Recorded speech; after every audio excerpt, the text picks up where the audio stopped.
మరి brain tumour కి సంబంధించి డాక్టర్ గారిని అడిగి కొన్ని డౌట్స్ అయితే క్లారిఫై చేసుకుందాం. బ్రెయిన్ ట్యూమర్ అంటే ఏంటి, ఎలాంటి లక్షణాలు ఉంటాయి, మరి ఇక్కడ డాక్టర్ రావుస్ హాస్పిటల్లో ఎలాంటి ట్రీట్మెంట్ అందుబాటులో ఉందో తెలుసుకునే ప్రయత్నం చేద్దాం. నమస్తే సార్. నమస్తే అండి. సార్, బ్రెయిన్ ట్యూమర్ అంటే ఏంటి సార్? అసలు ట్యూమర్ అంటే అమ్మా ఏదైనా సరే ఒక గడ్డ లాంటిది. అంటే అది అక్కడ ఉండాల్సిన ప్లేస్లో ఉండకూడదు. అంటే ఒక సెల్స్ ఉన్నాయి అనుకోండి, బ్రెయిన్ సెల్స్ ఉన్నాయి, అది మామూలుగా అయితే అమ్మా మళ్ళీ రెప్లికేట్ అవ్వటం అనేది ఉండదు. ఇవేంటంటే బ్రెయిన్కి సపోర్టింగ్ సెల్స్ ఉంటాయి కొన్ని, ఆస్ట్రోసైట్స్ అని, గ్లయల్ సెల్స్ అంటారు వాటిని. అవి ఎక్స్ట్రాగా ప్రొలిఫరేట్ అవటం మూలంగా ఒక ముద్దలాగా తయారవుతాయి. వాటిని ట్యూమర్స్ అంటారు. అది బ్రెయిన్లో వస్తే అది బ్రెయిన్ ట్యూమర్స్ అంటారు. ఈ బ్రెయిన్ ట్యూమర్స్ అమ్మ రెండు రకాలు. ఒకటి బ్రెయిన్లోనే ఫామ్ అయ్యాయి, అంటే బ్రెయిన్ టిష్యూ నుంచి కానీ దాని సపోర్టింగ్ టిష్యూలోంచి కానీ ఫామ్ అయ్యి ఉండేవి, వాటిని ప్రైమరీ బ్రెయిన్ ట్యూమర్స్ అంటారు. రెండో అమ్మ మనకి ఎక్కడో బాడీలో ఫామ్ అయ్యి, అంటే ఇప్పుడు యుట్రస్లో ఫామ్ అవ్వచ్చు, లేకపోతే కోలాన్లో ఫామ్ అవ్వచ్చు, లంగ్లో ఫామ్ అవ్వచ్చు, లేకపోతే కిడ్నీస్లో ఫామ్ అవ్వచ్చు, స్కిన్ మీద ఫామ్ అయ్యి రావచ్చు.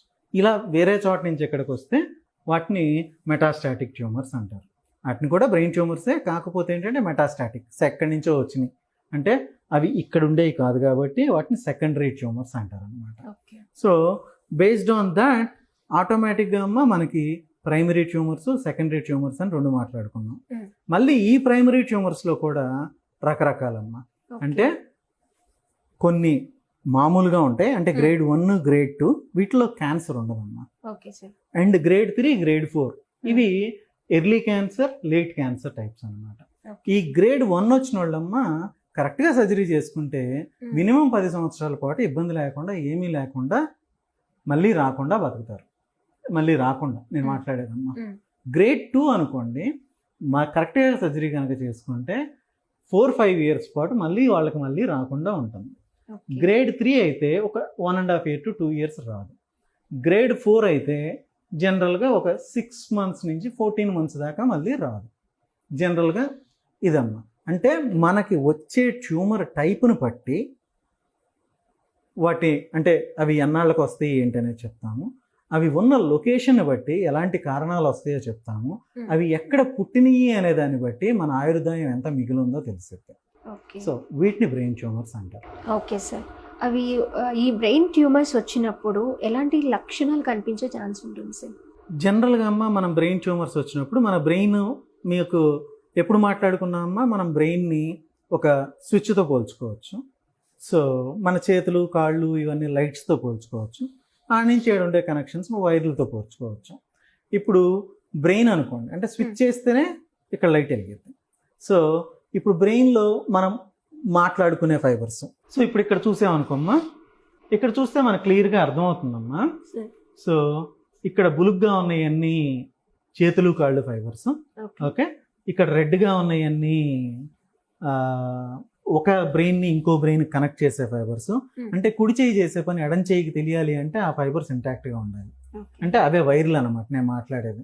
అలాగే మీ కాలు, చెయ్యి అన్నీ కరెక్ట్గా ఉండాలంటే ఈ బులుగు ఫైబర్స్ అన్నీ కరెక్ట్గా ఉండాలి. అలాగే మీరు మాట్లాడటం కానీ, చూడటం కానీ, లేకపోతే ఇవన్నీ కరెక్ట్గా ఉండాలంటే మీ ఈ గ్రీన్ ఫైబర్స్ అన్నీ కరెక్ట్గా ఉండాలి. సో వీటన్నిటినీ ప్రిజర్వ్ చేసుకుంటా సర్జరీ చేసుకోవాలమ్మా. సో సిమ్టమ్స్ ఎలా వస్తాయి అనేది కూడా సేమ్ అనమాట.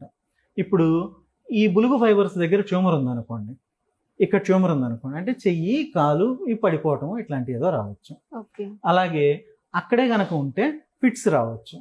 ఆ ఫిట్స్ వచ్చినప్పుడు చెయ్యి, కాలు కొట్టుకుంటాయి. ఓకే, ఇంకెక్కడన్నా ఉంది ఇక్కడ ఉన్నప్పుడు అనుకోమ్మా, ఈడాడో వెనక ఈ ప్లేస్లో కనుక ఉన్నప్పుడు వచ్చినాయి అనుకోండి, ఇక్కడ ఉన్నప్పుడు వచ్చినాయి అనుకోండి, అప్పుడు కళ్ళ ముందు లైట్లు వెలగటం కానీ ఇలాంటి ఫిట్స్ వస్తాయి అనమాట. అంటే ఫిట్స్ అన్నీ కూడా ఒక రకం కాదు, ఫిట్స్ రకరకాలు అనమాట. సో అలాంటి ఫిట్స్ రావచ్చు, లేదా చెయ్యి, కాలు పడిపోవచ్చు.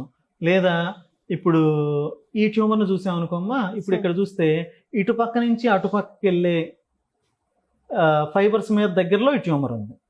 అంటే దీని మూలంగా ఏమవుతుంది, ఈ ఈ ట్యూమర్ ఈ ఫైబర్స్ మీద కంప్రెషన్ పడి ఈ బ్రెయిన్కి జరిగే తేడా, అంటే ఈ చెయ్యి ఏం చేస్తుందో దీనికి తెలియకపోవచ్చు. అంటే కన్ఫ్యూజ్డ్గా ఉండటం, నేనే యాడ్ చేశానంటాం, ఈ చేతితో ఏదో చేస్తాడు కానీ ఈ బ్రెయిన్కి తెలియదు. సో ఆటోమేటిక్గా నేను అది ఎక్కడ చేశానని చెప్పటం. సో ఇలాంటి కన్ఫ్యూజన్స్ ఇలాంటివి ఉంటాయి అన్నమాట. ఇవే కాకుండా అమ్మ మామూలుగా ఇప్పుడు కిందకు వచ్చాం అనుకోండి, ఇది చిన్న బ్రెయిన్ అంటారు. సరే. ఇప్పుడు చూస్తే ఇదంతా చిన్న బ్రెయిన్ అనమాట. ఈ చిన్న బ్రెయిన్లోనే మనకి 10 రకాల నరాలు బయటకు వస్తాయి. ఒకటో నరం అమ్మ మనకి వాసన చూపిస్తుంది, రెండో నరం మన కంటి చూపు ఉంటుంది, మూడో నరం, నాలుగో నరం, ఆరో నరం మన కన్ను అటు ఇటు కదలటానికి ఉపయోగపడుతుంది, ఐదో నరం అనేది మన ముఖం మీద స్పర్శ చెప్పిద్ది, ఏడో నరం అనేది మన టేస్ట్ని ప్లస్ మన ముఖం మజిల్స్ కదిలించాలంటే అమ్మ ఇట్లా అనాలన్నా ఈ మజిల్ కదలాలి, ముఖం మీద మజిల్ అంటే ఏడో నరం పనిచేస్తాయి, ఎనిమిదో నరం మన చెవులు వినిపిస్తాయి, తొమ్మిదో నరం, పదో నరం మనం గుటకేయటము, మాట్లాడటము, ఈ పనులు చేయటానికి పనికి వస్తుంది, 11వ నరం మనం షోల్డర్స్ ఎత్తడానికి, 12వ నరం నాలుకని ఎట్లా కావాలంటే అలా కదిలించడానికి, అంటే మనం మాట్లాడాలి అన్నా 12వ నరం కావాలి. సో అలా ఇలా ఇన్ని రకాల నరాలు ఇవి ఉన్నాయి. సో వీటికి ఉన్న లొకేషన్ బట్టి అమ్మ, అంటే ఇప్పుడు బ్రెయిన్ ట్యూమరు కంటి దగ్గర ఇప్పుడు ఈ ఏరియాలో వచ్చింది అనుకుందాం అమ్మ, ఇప్పుడు ఈ ఏరియాలో బ్రెయిన్ ట్యూమర్ వచ్చింది అనుకోండి, ఆటోమేటిక్గా 1-2 నరాల దగ్గర వచ్చింది అంటే ఒకటి వాసన పోవటానికి కానీ లేకపోతే 2 కంటి చూపు తగ్గటానికి కానీ కారణం అవుతుంది.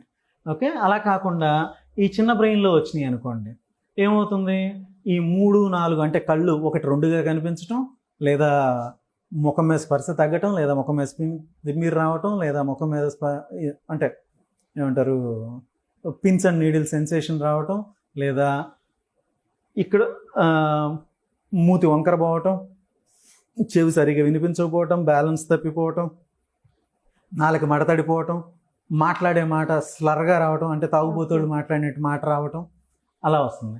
అదే అలా కాకుండా ఇక్కడెక్కడో వచ్చింది అనుకోండి అమ్మ, అంటే ఇప్పుడు ఈ బులుగు ఫైబర్స్ ఉన్నాయి కదా, ఈ బులుగు ఫైబర్స్ ఉన్న ప్లేస్లో వచ్చింది అనుకోండి, అప్పుడు చెయ్యి కాలు పడిపోవటం.